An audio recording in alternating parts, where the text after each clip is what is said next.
মা, মা, আমি তো যেমন ডিউটিতে যাই সেই রকমই ডিউটিতে গেছিলাম, কিন্তু আমি তো জানতাম না যে আজই হবে আবার শেষ দিন।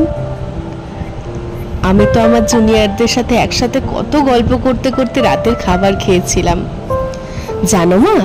অনলাইন থেকে অর্ডার করে আনিয়েছিলাম আমার প্রিয় খাবারটা, ওটাই আজ খেয়েছিলাম। তখনও যদি একটু বুঝতে পারতাম এটাই আমার শেষ খাওয়া, এটাই শেষ গল্প।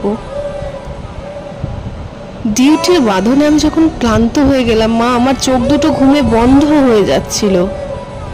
একটু শরীরের ক্লান্তি মেটাতে গেলাম, তখনও যদি বুঝতাম মা সারা জীবনের মতো বিশ্রামে চলে যাব,